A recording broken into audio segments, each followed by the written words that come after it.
హాయిగా తిని తిరిగే వాళ్ళను పెద్దలు జీవితం అద్భుతంగా ఉండేందుకు ఏదైనా వ్యాపారమో ఉద్యోగం చేసి 4 రాళ్లు వెనకేసుకోవచ్చు కదరా అని సలహాలు ఇస్తూ ఉంటారు.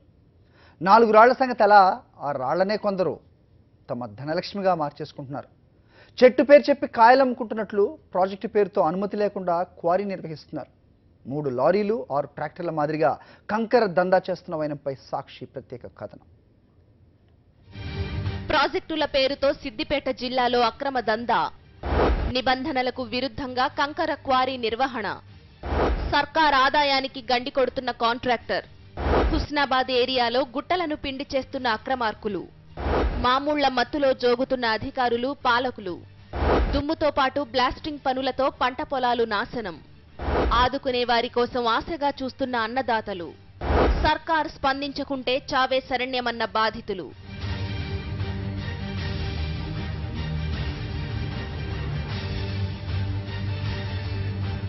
సిద్దిపేట జిల్లాలో గౌరవెల్లి, గండిపల్లి రిజర్వాయర్, వరద కాలువ పనులను ప్రభుత్వం చేపట్టాలని నిర్ణయించింది.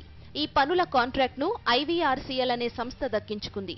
గౌరవెల్లి రిజర్వాయర్కు కోహెడ మండలం శ్రీరాములపల్లి నుంచి హుస్నాబాద్ మండలం రెకొండ వరకు 16 కిలోమీటర్ల పొడవున సొరంగ మార్గం ద్వారా నీళ్లు పంపించే పనులను చేపట్టింది.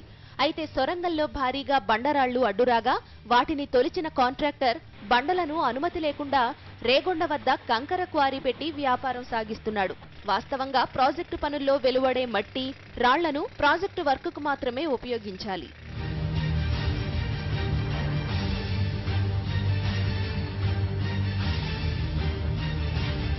అక్రమంగా క్వారీ నిర్వహించడంతో పాటు ఇష్టారాజ్యంగా బ్లాస్టింగ్ చేస్తుండటంతో క్వారీకి చుట్టుపక్కల సుమారు 2 కిలోమీటర్ల ఉన్న తమ పంట పొలాలు నాశనమవుతున్నాయని రైతులు ఆందోళన చెందుతున్నారు. బ్లాస్టింగ్ కారణంగా ఎగిసిపడుతున్న రాళ్లు ఎక్కడ తమతో పాటు తమ పశువులపై కూడా పడతాయోనని బిక్కుబిక్కుమంటూ కాలం వెళ్లదీస్తున్నామన్నారు. డస్ట్ పడి పంట వస్తలేదు, ఆ రాళ్ళు పడుతున్నాయి. మేము చేనులో పని చేసినప్పుడు కూడా పెడుతున్నారు. అట్లనే ఒకరోజు ఆవుల దగ్గరికి నేను వచ్చినా ఇంత పెద్ద రాళ్ళు పడ్డాయి. పడితే ఆ రాళ్ళు పట్టుకొని వచ్చి ఆటోలో తీసుకొని వచ్చి అక్కడ లొల్లి పెడితే కూడా పట్టించుకోలేదు, ఎవరు పట్టించుకోలేదు. ఒకరోజు నా మీదకే లొల్లికి వచ్చిర్రు, వాళ్ళు ఏం పట్టించుకుంటలేరు. సర్పంచ్ చెప్పినాము, ఆయన కూడా ఏం పట్టించుకోలేదు. ఇష్టారాజ్యంగా బ్లాస్టింగ్లకు పాల్పడుతుండటంతో గుట్టల్లో ఉండాల్సిన వన్యప్రాణులు జనావాసాల్లోకి వస్తున్నాయని రైతులు ఆందోళన చెందుతున్నారు.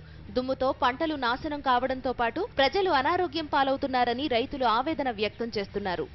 ఏ చేను పెట్టినా కానీ దుమ్మే పారుడు అదైతుంది.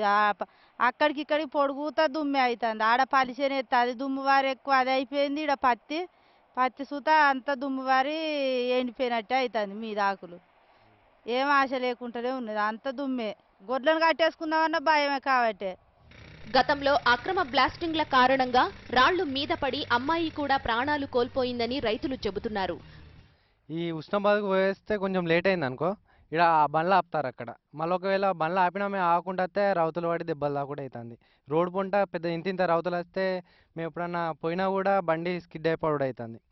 ఆడ ఆల్రెడీ ఒక అమ్మాయి కూడా అట్లనే చనిపోయింది. గుట్టను సగం మొత్తం తీసేసారు ఏం లేకుండా. ఈ రోడ్డు పొంట వచ్చేటోళ్ళకైతే బాగా ప్రాబ్లం అవుతుంది. అక్రమ క్రషింగ్ గురించి ఎవరికైనా చెబితే తీవ్ర పరిణామాలుంటాయని హెచ్చరిస్తున్నారని ఆందోళన చెందారు. కొందరు ధైర్యం చేసి అధికారులకు ప్రజాప్రతినిధుల దృష్టికి తీసుకెళ్లినా ఫలితం లేకుండా పోయిందని వాపోతున్నారు. ఎన్ని సంవత్సరాల సంది పెట్టిన సంది కొంచెం తక్కువ వచ్చిండే. ఇప్పుడు ఈ 4-5 సంవత్సరాల సంది బాగా వస్తుంది. రాళ్ళు ఇక్కడ తోట అంతట పడుతున్నాయి. ఈ దుమ్ము అది వేగించినప్పుడు అయితే ఊళ్ళో ఒక 2 కిలోమీటర్ల మందం బాగా పోతుంది. రాత్రి 8-9 ఎగిస్తారు వీళ్ళు. ఇక్కడ పశువులు కట్టేసి ఉంటున్నాయి. ఒక్కొక్క రోజు వాళ్ళు ఇడిచి దూరం కట్టేస్తారు, ఒక్కొక్క రోజు అవి ఊసిపోతున్నాయి. ఇప్పుడు మొన్న గాడుపులకు అయితే మొత్తం విపరీతమైన వచ్చి మామిడి తోట మీద వాడి ఒక్క ఖాతా కూడా చక్కగా నిలుతలేదు. ఒకసారి నా మీదకే కొట్టిండు ఒడ్డు విషయంలో. అప్పటి నుంచి వాళ్ళు అచ్చులేదు, ఏం లేదు. మా బెదిరించినట్టు ఏమైనా బెదిరితారు, ఏం చేస్తారు చేసుకోమని అన్నాడు. కాసులకు కక్కుర్తి పడ్డ కొందరు అధికారుల కారణంగా కాంట్రాక్టర్ ఎలాంటి అనుమతి లేకుండానే క్వారీ ఏర్పాటు చేసి అక్రమంగా కంకర వ్యాపారం చేస్తున్నారని విమర్శలు వస్తున్నాయి.